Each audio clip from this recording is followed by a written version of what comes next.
Friday Night Racing. On Off the Ball. Brought to you by Horse Racing Ireland. Love every racing moment.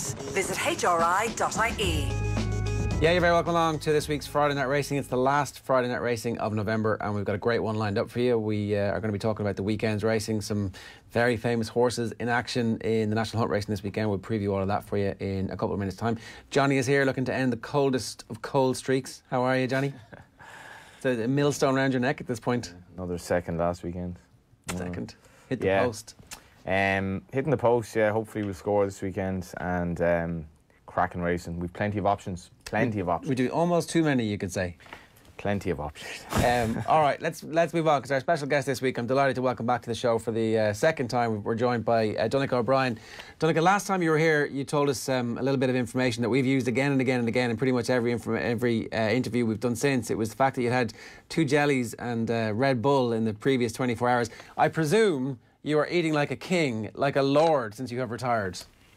Yeah, absolutely. I think I've already had about 3 McDonald's this week, so no, I'm happy and fat. That's not a good idea, by the way. It's a perfectly good idea. Go for it. Yeah, just don't make a habit of it. Embrace your inner fat man for a few weeks at least. Absolutely. Congratulations on an amazing riding career. Obviously, the start of your training career is nearly upon us.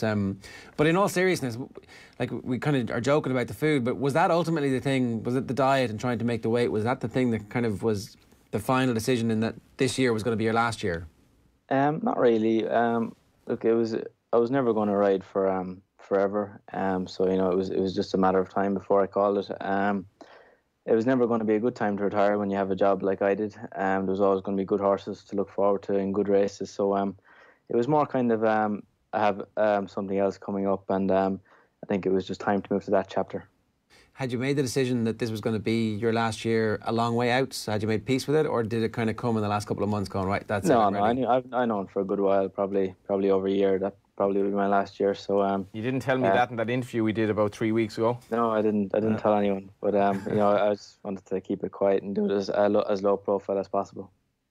Was that just to give yourself an out in case you changed your mind, you wanted to go another year? Was it that it's actually better to? Yeah, exactly. I didn't want to tie myself down to anything. And even now, I said when I put out the thing on Twitter, I wanted to leave it as open as possible. I didn't rule out riding again.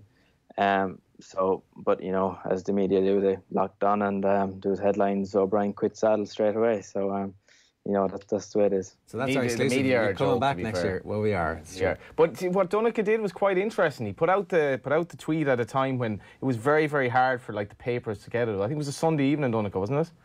Yeah, I wanted to keep it low profile, and I just I wanted to put it out now so that I wouldn't have to deal with it come March, is why I done it now, and things like that. And as I said, I didn't say I was, I kind of just said I was going to concentrate on training, and that's what I would like to become more than anything. But it is what it is. So you haven't actually quit? Well, I'm going to renew my license. I got the forms in there last week, so it'll be renewed. And I don't know if I'll ride again. It's very possible that I won't. But I just look, if come March or May and my weight's not too bad, and I could have a good ride in a classic, it might be hard to say no. This can only mean one thing, Donnacha. You're going to ride in the Cheltenham bumper. Well, yeah, absolutely. It's it's written in the stars. Yeah, I don't know, but yeah. Look, I'll see. Look, as I said, it's very possible I won't ride again, and probably likely, but it's not impossible that I will. Do you remember your first ride in a proper race that was like, okay, I'm now a jockey? Yeah, I rode for James Nash. Actually, was my first ride. It wasn't for Dad or Joseph, for anyone. It was an apprentice race in Naas, and I think I was out the back the whole way. But yeah, it was. I remember being a very surreal experience. Being in my first race, having watched racing for so long before that. And so, what was surreal about it? Well, it's kind of you play it up so much in your mind what it's going to be like. I probably rode the race millions of times before I actually ever did, and so it was kind of a bit okay, this is really happening. And was it different to how in your head the million times you've done it when you actually get out there? Yeah, it's race riding so different from how it looks on telly. It's I always say they should have jockey cams in in a lot of races, especially the bigger races. It is what it is. They're much cleaner. Everyone knows what they're doing. You put jockey cams on in maidens and handicaps around bad tracks, and you'll see a bit of fun. You'll see what race riding's really like. Yeah. So how long did it take you to get used to that? A long time. I got a bad fall on my third ride around Wexford, and that really dented my confidence for a good while. For someone that hadn't been in so many races, I got a right slap, and it took me a while to get over that. I think mentally more than anything. And how do you actually get over that? Because I'm always interested. Like, it's a long process. Physically, your body comes back and you're like, okay, grand, I'm fine to go. But actually, as you're saying, the mental side of it, what do you do to get over that? There's not much you can do. I just, ride. And that's probably why I was lucky to be in the position I was, that Dad kept putting me up on horses. And, in a way, I didn't really have a choice but to get over, because I was just going to be riding and racing the whole time.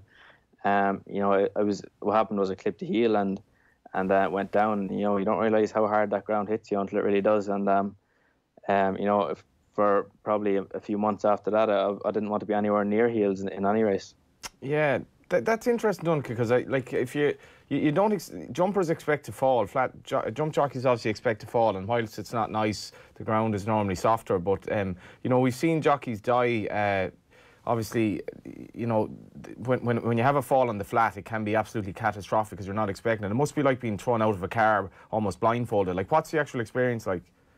It's I can't say for jump jockeys because I've never ridden in one, but I suppose when you're jumping, you're kind of coming to a fence, and in a way your momentum going forward is slowing down when you're going over the fence, and when you're coming down, you're kind of coming down anyway, whether you want to land on a horse or the ground. I know on the flat, when you clip a heel, you've hit the ground before you know what's happening. It happens so quick, and it's it hits you hard. You don't know what happened. You're before you know it, you're sitting on the ground. Everywhere hurts, and if you hit your head, you're probably going to be confused as well. But people don't realise how hard that ground hits you when it comes at you.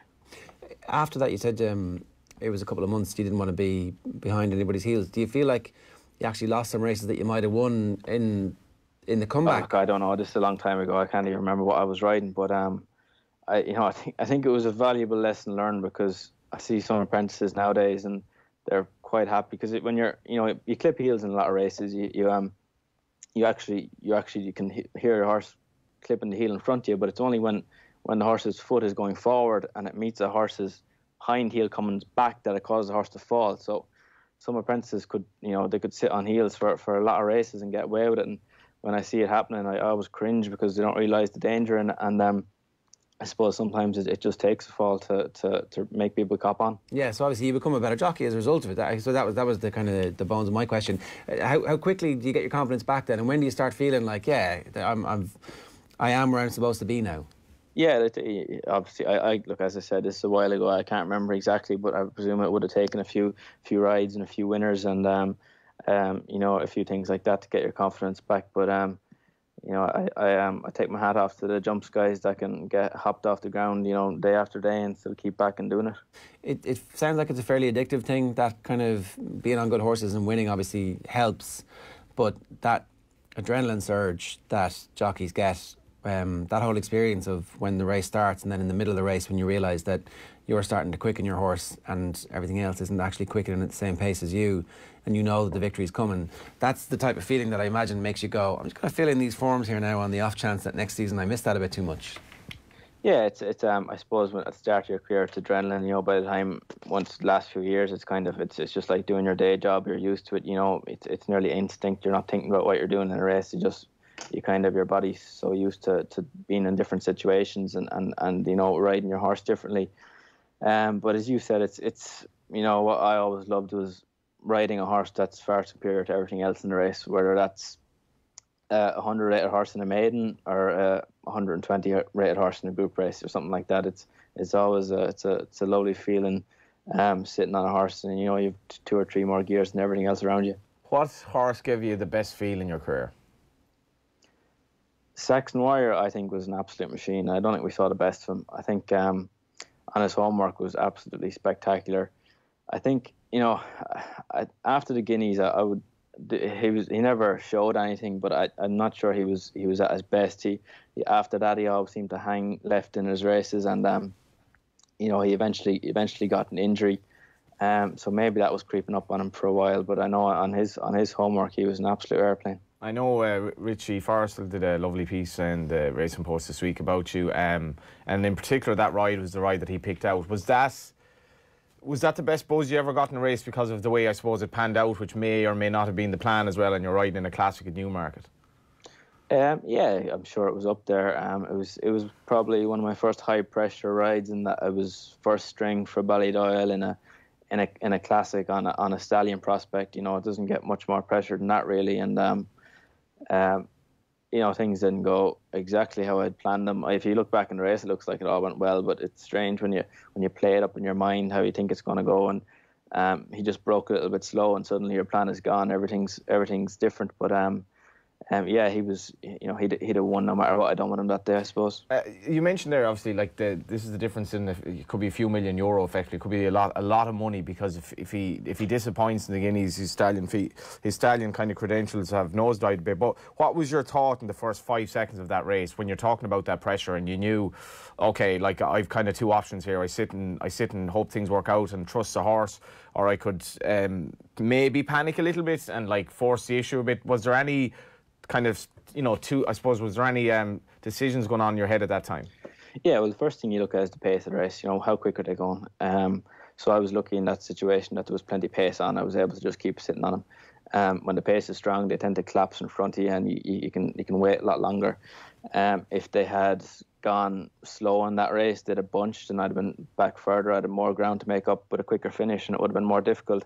I'd have probably had to make something more drastic. But the way it panned out, they were spread across the track. The pace was strong, so I could just keep sitting. What are you saying to yourself? Like, how is that conversation?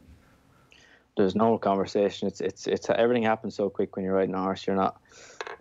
It's strange. It's kind of, your body's kind of doing one thing and your mind's doing another. You're not really thinking about what you're doing. Kind of, it just happens, and your thoughts might have nothing to do with what's going on around the race, and it's a strange kind of a feeling, but it's hard to describe when you've never done it. You know, it's being in the zone essentially. That's that. Yeah, I presume that's what it is. I think probably all sports people feel it, where it's, you know. It's probably similar enough to what, well, I don't know, maybe Formula One drivers or something like that experience. But yeah, it's kind of strange, but you get used to it. Do you get it every race? Yeah, yeah. It depends on the race. You know, like there's some races that might be a long distance. You could be going slow. You could be having a conversation with someone beside you. It's like you're sitting you may as well be sitting in a car speaking to someone, and then you could be in a 5 furlong sprint where it's like literally just no thoughts going on. It's just, you know, everything's happening so quick you don't have time to even look. I think you spoke about jockey cams and that. I saw the day the Pat Smullen the cancer trials day at the Curragh, obviously in Pat's actual race they did trial those cameras, and they're pretty much 360 degrees. So like if you have like all the screens in front of you, you can kind of like it's absolutely amazing. Like VR basically. Yeah, there is a danger with it because they're kind of on top of the helmet. So basically, if you fell like right down on them, I think that's one of the big issues with them. But is there a way to describe that feeling, Donnacha? Just because you're riding something that they go to 40 miles an hour, fast summer ground, sun is at your back, and also that, you know, that impossibility. I'm not sure what's going to happen here, and if I win this, basically, I'm all over the papers tomorrow. My father's a very happy man. The Coolmore are very happy, and I've just won a classic. Like I don't know. It must be an amazing feeling. Yeah, you just push it out of your head, all that kind of stuff. You can't think about that. If you think about that, you'll melt your own head. You know what you were saying about you're going 40 miles an hour. It always kind of, well, sometimes annoys me when people go on about, oh, you know, people misjudge pace and they think, oh, what he's doing, he's an idiot, you know.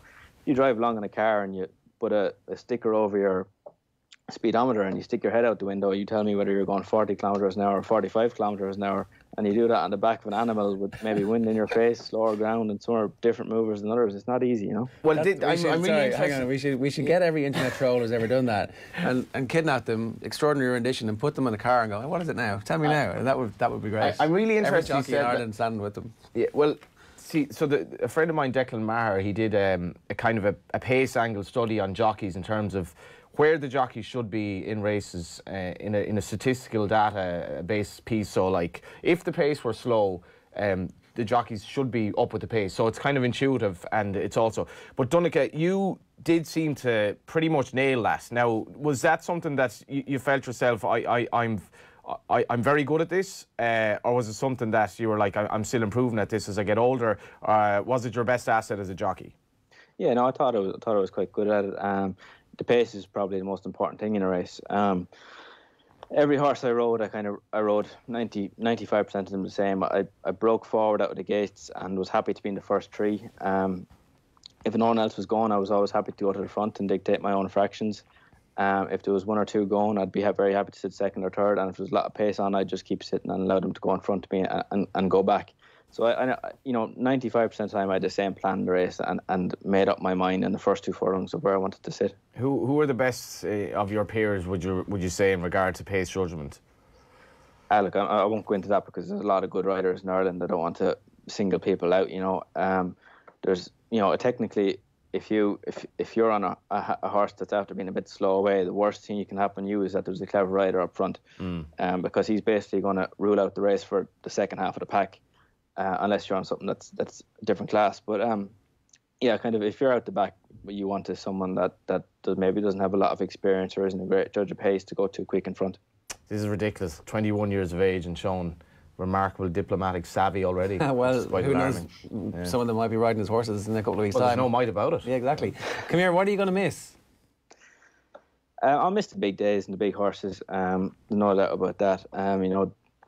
Whether it's Derby Day or the Arc and things like that, you'll miss that. But as I said, I was always going to miss that no matter when I call the day. And it's in this game, I think it's much better to retire too early than too late. So I made the decision, and look, I'll have to live with it now. And what are you not going to miss?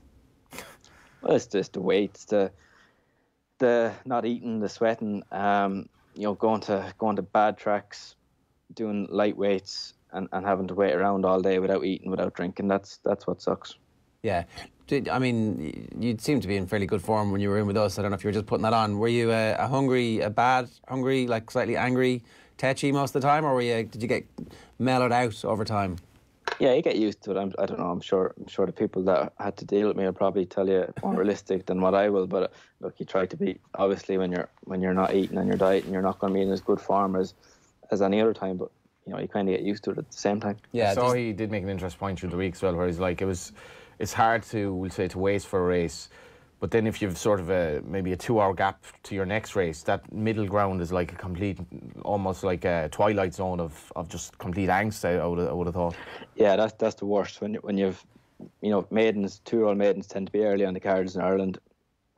And so, I could be riding a 2-year-old filly in the first, say somewhere, and then if I had maybe only one or not even any rides until the last, which is often 3-year-old maidens, and say I'm riding a filly in that and I've 2 9 stones, and they could be 3 hours apart. That is absolute torture. It's remarkable. Like when you think, I've said this before, that the amount of effort and money that's put into like the nutrition of sports people, and jockeys are doing everything wrong in that regard. Like so many of them, because they have to. They're obviously getting better at it though, in fairness. They are, but it's still like, I know your brother has said this a lot, Donnacha, but are we coming to a stage, people are getting taller? Obviously in America there are no American jockeys anymore. They're basically reliant on Latin American jockeys, so there are no native riders in the States anymore.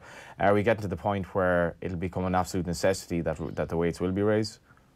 Yeah, look, it's one of those hard things, when the conversation was brought up in Ireland, a lot of the light jockeys were against it, and it's probably one of the main reasons that they didn't go up.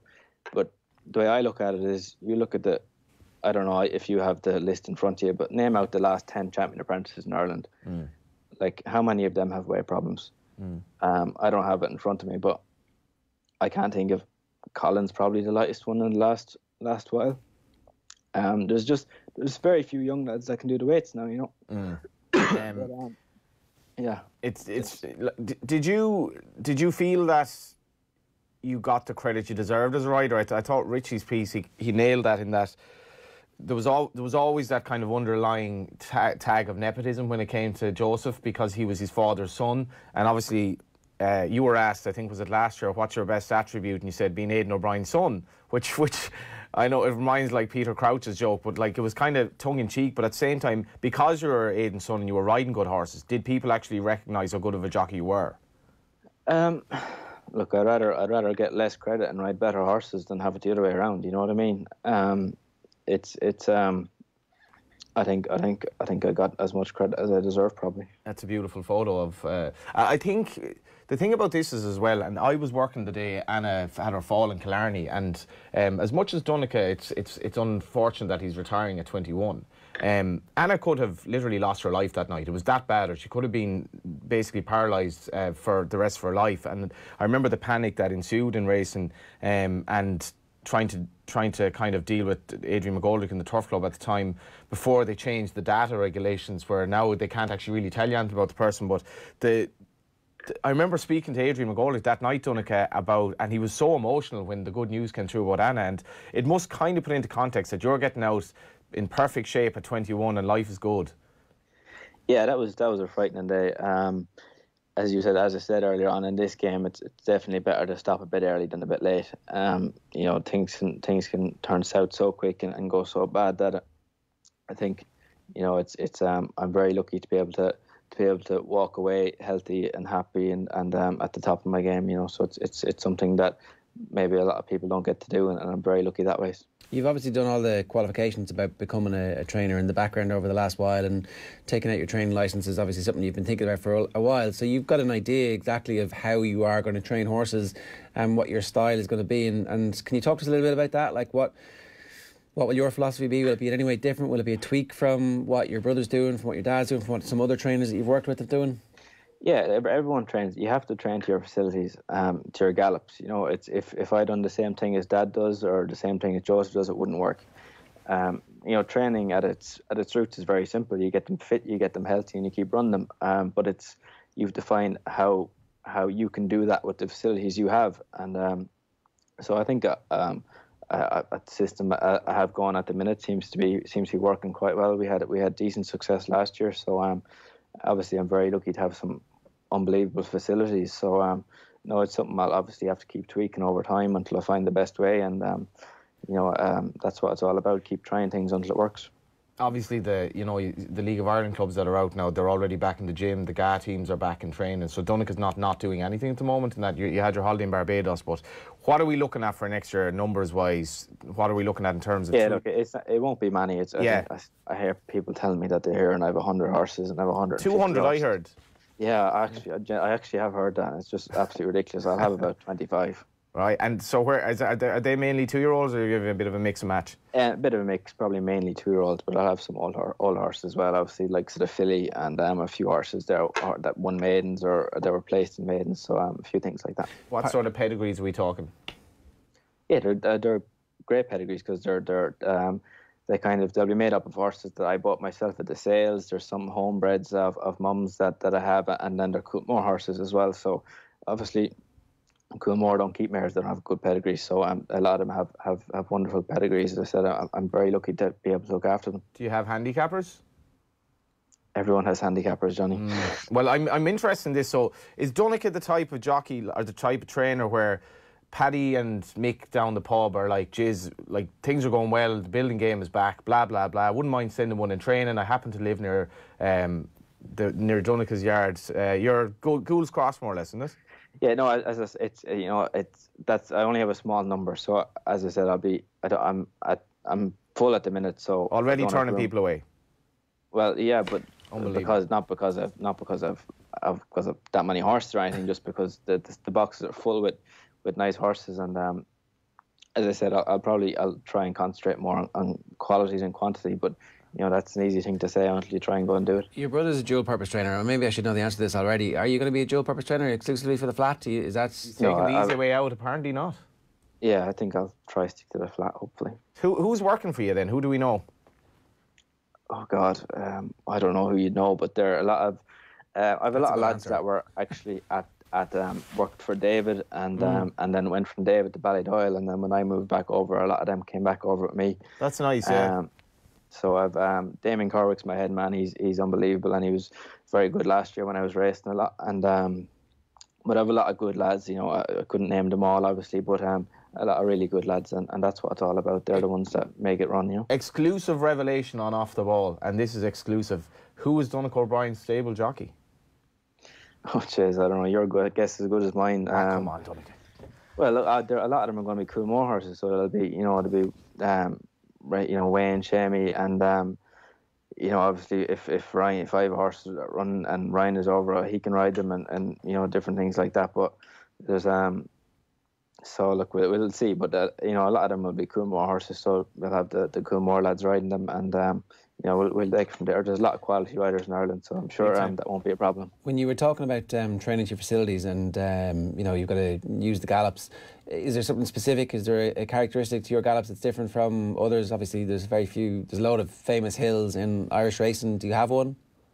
Just one gallop. It's a mile long on wood chip. It's probably a bit flatter than Ballydoyle. It's a lot flatter than Joseph's, so you just have to tweak things, maybe go a little bit longer, go a little bit faster to get them as fit, but you just have to keep tweaking it until it works. Yeah, and that's the challenge, and I think that's probably, is that the most enjoyable bit, working it out over a period of time to get a horse to that level of fitness? Enjoyable if it's working, I suppose. It's not enjoyable if you're having to do it because it's not working. Yeah, what in terms, like, have you picked up any sort of techniques yourself in terms of training, or the general well-being of horses in terms of how you look after them at home that doesn't involve actually their gallops? Like, is there anything that you're kind of confident that is going to work out in terms of stuff you've learned along the way? Yeah, I think I probably learned more even this year just doing it myself than a lot of years before. And obviously I would have known a lot of the stuff from working in Ballydoyle and things already, but it's you learn a lot even nearly doing it yourself, and trial and error kind of, you nearly learn as much. When's your first official runner going to be? Oh, I don't know. I don't have the license yet. I think I probably won't have it till January. I have two handicappers there for Dundalk. I might give them a run before the season starts. Who are they, Donnacha? Mythologic is one of them. Australia horse. He had a few good runs in maidens. He's rated around, I think, high 70s. He's a solid little horse. And Flower Garland is the other one that's on the go. So she was second in nursery in Leopardstown last time out there too. Solid grand horses. Obviously, the Coolmore lads have so much money that they certainly don't need to have a bet ever again in their lives. So what's your horse to look out for long suffering? That squeeze middle class of people and the working class people of this country who could do with a few bob. Pressure's on you, Donnacha. I can't give you a surefire winner, but obviously Fancy Blue is the one, probably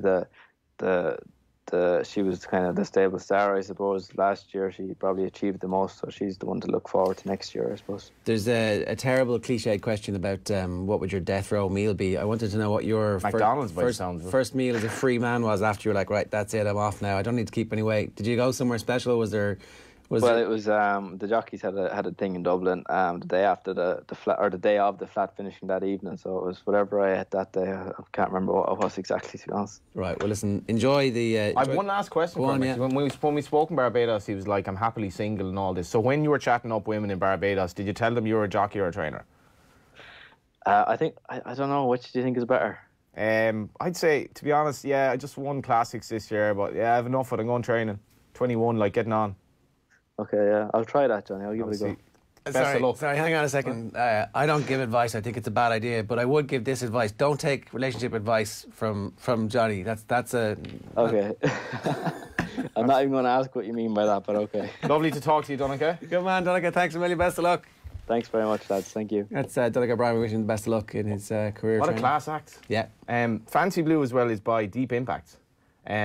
Who was the stallion of Saxon Warrior, who was probably his favourite horse. Right. So it comes full circle. So the dam, Chenchikova by Sadler as well, is I'm pretty sure Aidan trained the dam and was a proper good horse. But that filly is very interesting. Fancy Blue, on pedigree, could definitely be an Oaks horse, and she's obviously won both her starts, and I know he likes her a lot, but it just could be fascinating, because I know Paddy Power were betting on, like, would he win a classic in his first year? Would he have a Royal Ascot winner and all this? And it'll be interesting, because I think he's going to do okay. He's going to do okay. A small yard with really good top quality horses is the right thing to do, right?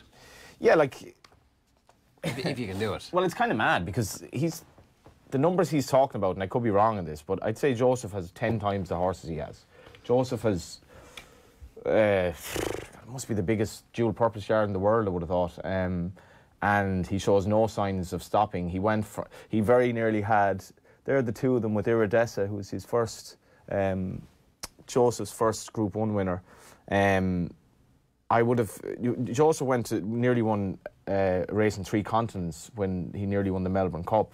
And Donnacha was talking afterwards about you really have to understand how hard this guy works. So Donnacha has 1/10 of the horses Joseph has. So I imagine his plan is to take it slowly, but like this guy is probably very ambitious as well. Now he won't have jumps horses, so that'll make it a lot easier. But I know you'll get people saying, Aidan O'Brien beating Joseph O'Brien, and now Donnacha's coming along, but they're 3 very different people, and it's like, I'll always make this point, the world is a very unfair place. There's no such thing as equality by and large, but Aidan O'Brien did not come from wealth. Aidan O'Brien came from a rural family. He's been teetotal all his life. He's dedicated himself to his profession. Nothing taken or given from that. He's given everything to racing. And what he achieved was through hard work and his own genius. What his sons inherited from that is because of Aidan's achievements. And what Aidan and Donnacha do now is going to be compelling because they're quite different characters to their father and to themselves. Yeah, all right. Welcome to Friday Night. Sorry, this is Friday Night Racing Off the Ball, I should say, brought to you by Horse Racing Ireland. Love every racing moment. Visit hri.ie or follow the new Twitter account at HRI Racing, and the hashtag is every racing moment. We should talk about what's going on this weekend. Loads of good Irish horses, great Irish racing. This weekend, top class action from Fairyhouse as they host their winter festival. We're going to get to see the likes of Sam Crow, Envoy Allen, and Apple's Jade, to name a few. Yeah, if you're listening on the radio, we air at 8 o'clock. Hopefully by this time, Turf Range will have won the 7:15 at Dundalk, which is worth a really good bet, I think, tonight for the Broad team. If you are listening after 8 o'clock and that horse is being beaten, you can say, well, thank God for that. But after all that, we have Fairyhouse. We've carefully selected making his chase debut for Willie Mullins, who's in great form on Saturday, and we have an absolute crackerjack on Sunday with 3 Grade 1s, a Grade 3, and some proper handicaps. Yeah, okay. The Tote Irish Injured Jockeys Fund that we're building up here week on week. Stubbornly nonsense now. Over a year. The figure is at a certain figure, and just that's it. Continues to remain stagnant. Continues to remain stagnant. 3 words. 2. 4. 3 words. 4. Okay. Continues to remain stagnant. That might be an issue there. Continues to remain stubbornly stagnant at €7,549 after Encore Louis became the 12th losing Johnny Ward selection in a row. Christmas is the time of miracles, so we live in hope. Again, I was away one of those weeks, so 11 out of 12. Yeah. Can we get Jennings back in? Maybe just he could in some form. He could talk to us and just take relationship advice of him. He got married New Year's Day. Maybe there you go. It's been unbelievable since. A reminder: Tote customers can ring in the new year at Punchestown with free tickets to the Tote sponsored day on the 31st of December. You can claim your tickets at thetote.com. What do you have for us, Johnny? Well, I'm going to go. My nap is going to be on the Saturday card. I'll let you know what I like, and there are 3 sort of hot enough favourites on Sunday. Now you could take them on for various reasons. Price, I suppose, is the main one. But my nap on Saturday is trained by the informed Gavin Cromwell. What was that joke about? I thought their name was Partick Thistle Nil, because it was always, well, informed Gavin Cromwell is like, it's just, it seems never ending at this stage. But Jukebox Jive, ridden by Jonathan Moore in the 2:45 tomorrow, can be another winner for the yard, who literally had a winner about half an hour ago. Looks very well handicapped to me. Slight worry about his lack of experience, but Gavin can do no wrong. I don't think it's a great race for the money either. Jukebox Jive, is it a short price? 5 to 1, maybe 4 or 5 to 1, hopefully. All right, that's not too bad. Fine. And this is on the nose again. It's on the nose, yeah. Right. Go hard or go home at this stage. Yeah, well, went home about 5 weeks ago, it turns out.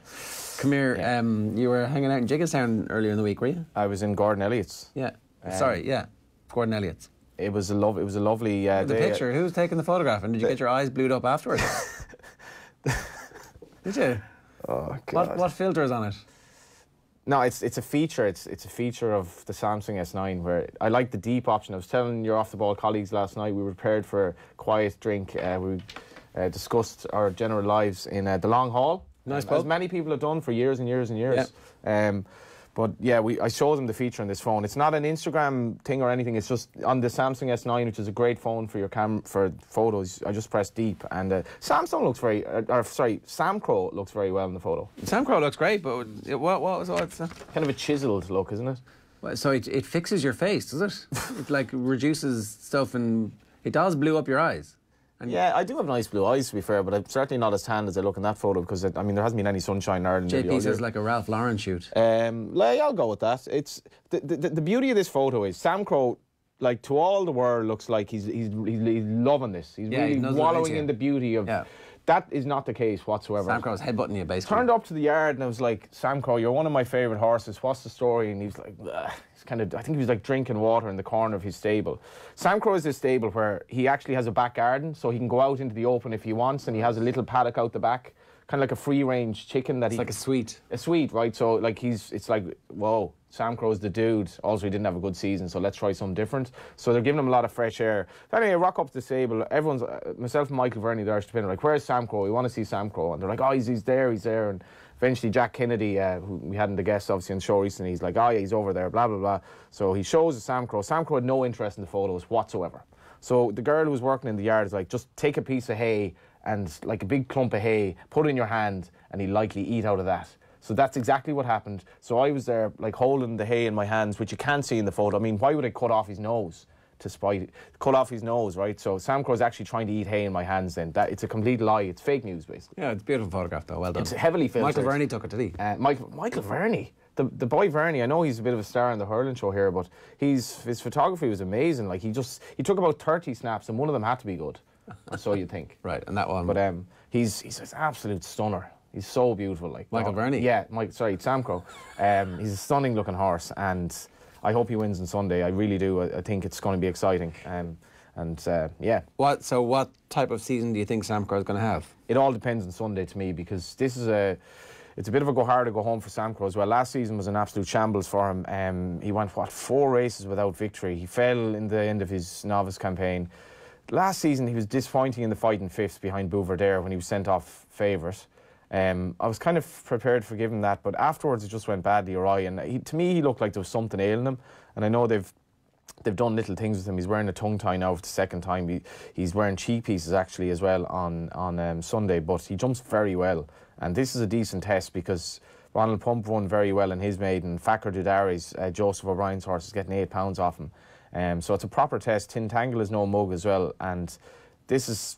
Sam Crow has no excuses here, but I think if the real Sam Crow turns up, I think he's the best horse in the race. Okay, so this is Fairyhouse at 1:30. 1:30, the novice chase. One of 3 really, really good grade ones. What are the other ones, sorry? Yeah, so Envoy Allen then runs in the... So Sam Crow was beside Malone Road in his paddock. Malone Road is also owned by Cheveley Park, like Envoy Allen, and he's out for the season. But this guy's kind of like possibly going to replace him in the 2 mile division. I think he's banker material. I can't see him being beaten in the 1 o'clock. He's around 4 to 5 of that. Envoy Allen. Absolute machine. And who's he up against? He's up against Savia Pimpernel, who's a good 4-year-old. Abacadabra's his stablemate. Darver Star, trained by Gavin Cromwell. Unbelievable improvement this year. Midnight Run, Joseph's horse. The rest of them sort of 140 rated. I'd be hoping Envoy Allen is better than that. Okay, Envoy Allen's unbeaten, is that right? Yeah, he's unbeaten. He won the champion bumper last year. Extraordinary performance, really. And the sky's the limit with him. I'm just not sure what trip he's going to want. Gordon says, like, yeah, he'll definitely go further. But I did ask him, could he take on the senior horses because the 2 mile division's not that strong. And he said, never say never, so you wouldn't know. Right. Anything else that you need to get off your chest? Well, of course. Apple Jade, she's back. She was obviously there on what day were we there? Wednesday. She takes on Honeysuckle in the 240. Honeysuckle, she's just out of novice company, only a 5-year-old, getting weight off the older horses, except Apple Jade. I think it's fascinating, this race, but I think she could be the real deal. What does that mean? What does it mean that she could be the real deal? Yeah. Over fences, I don't know, she could be a Gold Cup horse in time. She's so much ability. And not this year. No, so she's only 5. It's an interesting kind of philosophical argument. Willie Mullins had Blackbow back hurdling. I think Blackbow's 7 years of age and he's jumping it. He was beaten in a maiden hurdle. And my thinking is, like, this horse is a chaser. Why are we waiting around? Because they can get injured. And with Honeysuckle, I'd probably have just gone chasing this season. But Henry de Bromhead's horses are in unbelievable nick. And to me, she looks all over a chaser. Is that because they haven't fully filled out yet, and yeah, but she's not 5. experienced. Yeah, she is inexperienced. She's 5 going on 6, so she get allowances as a 5-year-old, obviously in beginners chases and in chase company. And I just think hurdling this is her second season hurdling, so I'm really excited to see what she'll be like as a chaser. But Henry will be probably like, well, she'll go chasing as a 6-year-old. There's nothing wrong with that. But she's so exciting, so exciting. And Rachel Blackmore in the plate. It'll be a really popular win if she wins. She's a mare ridden by our outstanding female jockey and trained by a proper trainer in County Waterford. And if Applegate comes back for Jack Kennedy, all well and good. But I don't think she'll beat Honeysuckle. All right, good stuff, Johnny. Thanks very much. Not at all. Best of luck this week. Badly needed. It's going to come to an end at some point. Stagnant. Friday Night Racing and Off the Ball is brought to you by Horse Racing Ireland. Love every racing moment. Visit hri.ie. And as I said, the hashtag is every racing moment. That's your lot for Friday Night Racing this week. If you streamed us live, then you were with us at 3 o'clock on Friday afternoon, which is when we stream Friday Night Racing across all of our platforms. Offtheball.com, youtube.com/offtheball, or indeed you can get us on Facebook and Twitter as well. Or perhaps you're listening to us on the radio this evening on News Talk, and if so, you're very welcome. We'll be right back after this. Friday Night Racing on Off the Ball. Brought to you by Horse Racing Ireland. Love every racing moment. Visit hri.ie.